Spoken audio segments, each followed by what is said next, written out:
Bonjour les amis, ce dimanche, le passage d'évangile que nous avons entendu à l'église est la suite du passage que nous avons entendu dimanche dernier dans l'évangile de Marc.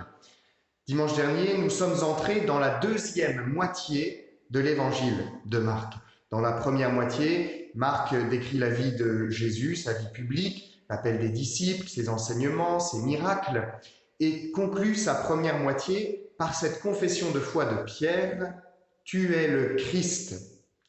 Et donc nous sommes entrés dans la deuxième moitié qui nous amènera jusqu'à la deuxième confession de foi que l'on trouve dans l'évangile de Marc. C'est celle du centurion romain devant Jésus qui meurt sur la croix. Vraiment, cet homme était fils de Dieu. Et cette deuxième partie d'évangile commence avec les annonces de la passion. Jésus annonce à ses disciples qu'il lui faudra souffrir, être rejeté, être tué, pour ensuite ressusciter. Alors en entendant cela, Saint Pierre, nous l'avons entendu dimanche dernier, fait des réprimandes à Jésus. Non, c'est pas possible. Et aujourd'hui, Jésus refait une nouvelle fois cette annonce de la passion, et nous voyons les disciples aussitôt se quereller entre eux pour des histoires de jalousie, pour savoir qui est le plus grand, qui est le plus fort. Jésus aurait sans doute de quoi être déprimé, démoralisé devant ses disciples. Il veut nous donner cet enseignement-là. Il est fils de Dieu. Cela signifie qu'il est venu pour nous sauver, pour nous guérir de ce qui nous ronge de l'intérieur, ce mal qui nous ronge de l'intérieur.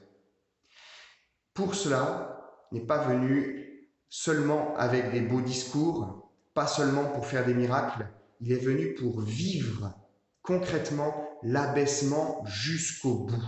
Lui, Dieu, le Tout-Puissant, l'Infini, a voulu non seulement s'incarner dans notre chair humaine, mais s'abaisser jusqu'au plus bas, jusqu'à la mort, et la mort la plus affreuse qui soit à l'époque, la mort sur la croix.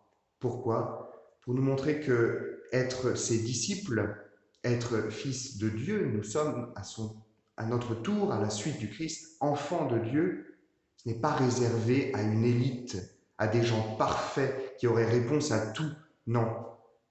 Être disciple de Jésus, c'est d'abord se reconnaître petit, humble devant le Seigneur, devant le Christ, reconnaître nos blessures, reconnaître le mal qui nous habite, pour accueillir son pardon, sa miséricorde, accueillir son amour gratuit pour chacun d'entre nous. Alors vraiment, puissions-nous aujourd'hui, cette semaine, et peut-être durant toute cette année nouvelle, cette année pastorale qui s'offre devant nous, redécouvrir cet amour gratuit d'un Père qui nous aime. Ensemble, prions.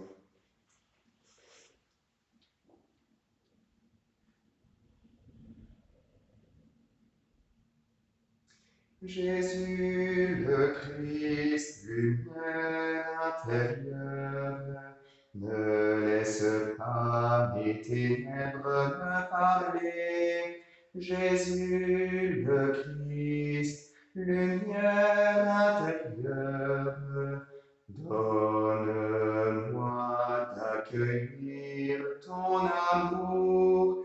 Jésus le Christ, lumière intérieure, ne laisse pas mes ténèbres me parler. Jésus le Christ, lumière intérieure, donne-moi d'accueillir ton amour.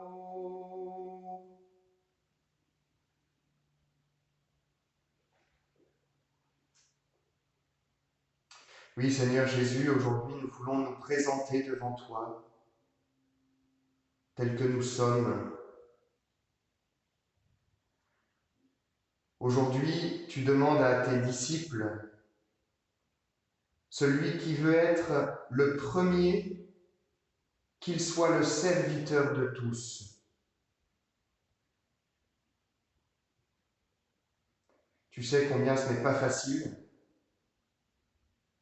Tu sais mieux que personne que le mal habite encore en nous et que parfois des rivalités, des jalousies nous montent les uns contre les autres. Seigneur, nous croyons que toi, tu es celui qui est venu guérir ces blessures. Nous croyons que toi, le Tout-Puissant, tu t'es abaissé jusqu'à nous.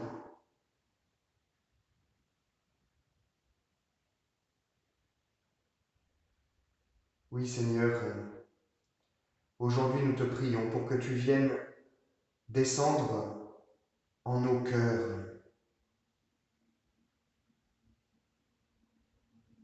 Seigneur, nous te confions nos vies.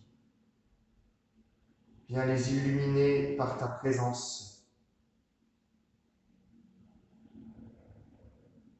et anime en nous le désir de nous mettre au service de nos frères et de nos sœurs.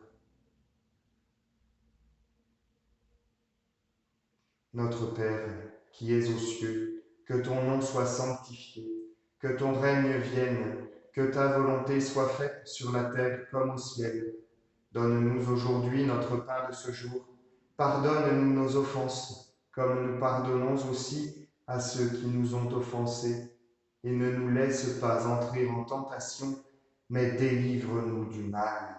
Car c'est à toi qu'appartiennent le règne, la puissance et la gloire pour les siècles des siècles. Amen. Bien, chers amis, en implorant la bénédiction du Seigneur sur vous, je lui demande de vous bénir vous-même, mais vos proches, vos amis, vos familles, et bénir toute cette année qui s'ouvre devant nous. Que Dieu Tout-Puissant vous bénisse, le Père, le Fils et le Saint-Esprit. Amen. Soyez dans la paix, soyez dans la joie.